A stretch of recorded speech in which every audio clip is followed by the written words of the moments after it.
When I bought my first Sony full-frame camera, I had a really hard time deciding which lens I should buy first. So I thought we should talk a little bit about Sony full-frame lenses and which lens you should buy depending on what shooting style you have. I'm just gonna start this video off by saying thank you so much for the incredible support that you guys give me. We are crushing it with subscribers right now. We have increased with over 400 subscribers in the last 28 days. And if this is your very first time watching me, then you might want to consider hitting that subscribe button because, you know, that'd be appreciated. Currently, I got 4 lenses in my kit that I use for my Sony cameras. I got the Sony A7RIII f4, the Sony Zeiss 16-35 f4, I got the APS-C f1.8, and the Tamron 2875 f2.8. And honestly, I'm really satisfied with every single one of these lenses, both when it comes to photos and videos. And I've already done a video on which Sony full-frame lenses I think are the best for video, so you can check that out right here if you want to do that. So when you're buying a lens, it's really hard to know what lens will actually be the best lens for you. And I know that there's a lot of money when it comes to buying a new lens, so you want to make sure that you get the best performance possible from the lens that you actually end up buying. So the reason that I choose to buy all these lenses to have in my kit is because they cover all the different focal lengths, all the way from 16mm, which is like this super wide field of view, and then all the way up to 200mm, which gives you this like compressed and zoomed in look. But the cool thing is you can also go up to 300mm if you're shooting video, if you jump into Super 35 mode, which is really cool. But the first lens that I bought for my kit was the Tamron 2875 that I'm shooting this video with right now. And the reason that I bought this was because I wanted to have a lens that was versatile and that I could do vlogs with, event films and portraits and all of that stuff. I basically wanted to have one lens that I can do everything with. Wouldn't that be great though? Having one lens like a 16-200 f1.8 bazooka thing.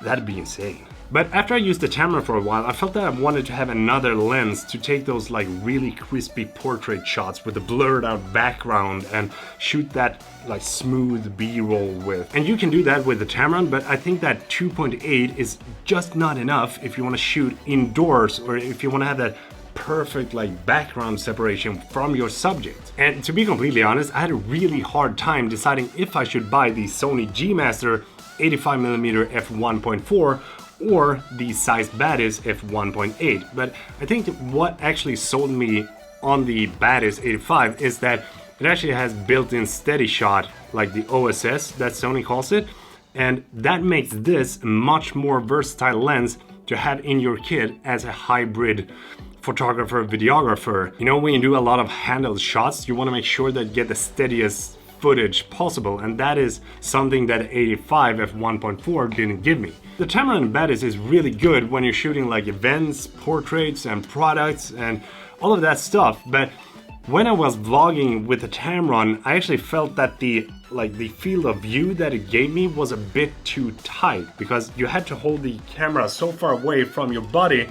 So the whole vlog setup got way heavier than it actually had to be. So that is why I bought the Sony Zeiss 16-35 lens. And I gotta say, like, I was really deciding between the Sony 16-35 G Master lens or this one, but the G Master lens is just so damn expensive. It's like more than 2 times the price of this. And I also think that the size difference and OSS in this lens gives you more bang for the buck than buying the Sony G Master. And I will say that the sharpness is a bit off, especially between like 28 and 35mm, but I am using this lens mainly on 16-24mm, so that is a non-issue for me. And when you're using the lens at those focal lengths, then background blur and bokeh is not something that you actually think about that much. So I think that the OSS in the lens compensates of this being a f4 lens and not 2.8, because you can use this in a lot of different situations because it's steady as hell. I am, however, really interested in Tamron's 17-28 f2.8 lens that they're going to release sometime this year. I really hope that I'd be able to get a copy of that one as soon as it drops, because I'd love to share my thoughts and opinions with you guys, but I guess we'll see, because you know, lenses cost. But having the 16-35 in my kit made me realize that I mainly use it for vlogging, landscapes and street photography. So the lens is really good if you're doing those kind of things, but it's not a good lens if you're doing those portrait shots or product shots. Then I'd probably go for another lens. So the reason that I bought the Sony A7RIII is because I got a job of filming a video of a fly fisher, and I needed to have the reach of him standing in the water while I was standing on land. And before I bought this, I was actually considering once again buying the Sony G Master f2.8, but I thought to myself, like, it is almost twice as expensive and almost twice as heavy, so will I actually use it that much that is worth that amount of money? I tried them out both in the store before I bought this one, and when I tried the G Master, it was like, oh, this is heavy. It was like holding a bazooka. And that is why I went for this one, because this one is something that I actually always carry around in my backpack at all times. But the main uses that I have for this lens right now is when I shoot my time lapses that I include here in the vlog. I mean, a zoom lens like this is really, really good to have if you're making money with the content that the lens is producing. Alright, so telling you which lens to buy is a really hard thing to do, but I'm gonna try to sum it up as good as I can. So, if you could only buy one lens to have in your kit, then I would recommend you to go with the Tamron 28-75 f2.8, because that is a really versatile lens. I use it almost exclusively when there's something that requires me to have the camera on my gimbal.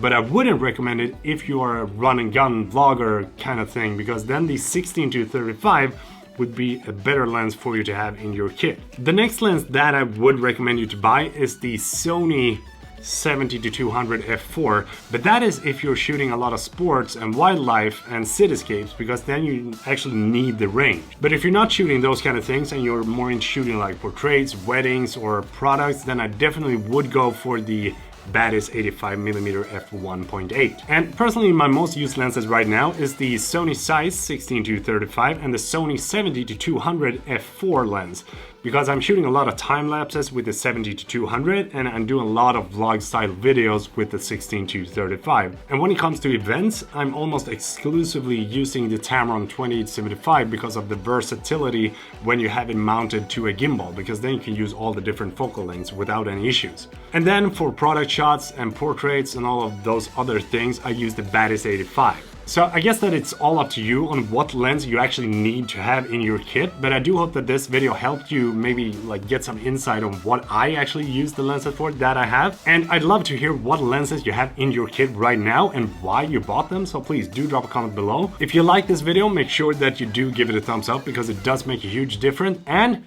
don't forget to hit that subscribe button as well, because, you know, that'd be appreciated. Until next time, take care. What time is it? Oh crap, I'm almost missing the sunset, so gotta go.